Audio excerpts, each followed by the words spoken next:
Bonjour à toutes et à tous, bienvenue dans la Bresse Sportive. La journée du 3 juin 2026 s'est levée avec une nouvelle polémique autour du football local ivoirien. Tout est parti de cette image de Koné Ouma, pensionnaire de Zoma FC, club de Ligue 1 Le Nassi, assis dans un espace extérieur avec un regard pensif. Le résultat d'une opération de déguerpissement dans la commune de Port-Bouilly. La toile s'embrase car selon les premiers relais, la maison de Koné Ouma aurait été démolie avec des doigts accusateurs pointés sur son club et la Fédération ivoirienne de football jugée responsable de la précarité du joueur. Au regard de la tournure des faits, le concerné a sorti de son silence pour en préciser les circonstances. Je tenais à clarifier un peu certaines choses qui se passent à mon égard depuis hier.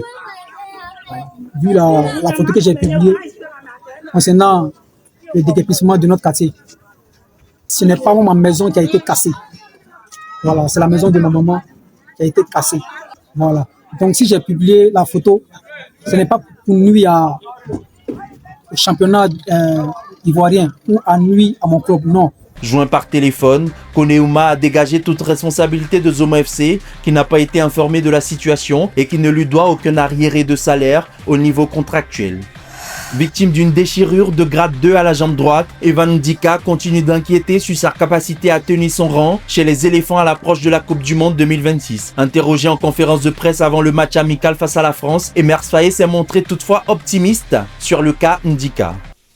Après pour Evan Ndika, ça suit son cours. Ça suit son cours. Il a commencé un peu le travail athlétique. Donc petit à petit, ça suit son cours. On va encore faire des testings avant de partir aux États-Unis pour voir vraiment où il en est. À quelques jours de l'entrée en liste des éléphants au mondial, le pensionnaire de l'AS Roma est inscrit dans une course contre la montre pour enfin être présent à Philadelphie. La liste des numéros des maillots de la Côte d'Ivoire pour la Coupe du Monde 2026 a été révélée. Absent à la CAN 2025, Nicolas Pepe retrouve son numéro 19 qu'il avait perdu au profit de Chris Inao lors de la fenêtre internationale de mars. Chris Inao, qui en avait hérité, portera le numéro 26. Attraction de ce mondial côté ivoirien, Yann Diomandé, après le numéro 9, endossera le mythique 11, un numéro associé à la légende Didier Drogba.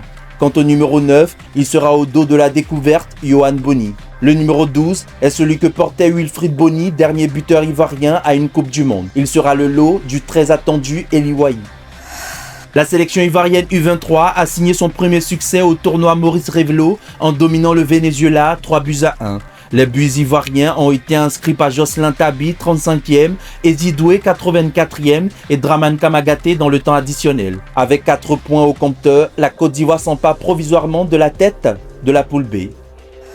Le décor est planté pour la Coupe nationale de handball 2026 avec le tirage au sort des 16e de finale effectué le 3 juin dernier. Chez les hommes, le Resta attendra le vainqueur du duel Horizon 2000 Ara, tandis que Don Bosco sera opposé au rescapé de l'affiche Espoir HBC AOPA. Littoral HBC et Sport Plus entreront également en scène au tour suivant. Chez les dames, les regards seront braqués sur le choc entre National HBC et la SOA, alors que l'Africa Sport débutera son parcours face au vainqueur de la confrontation AS Leader AOPA.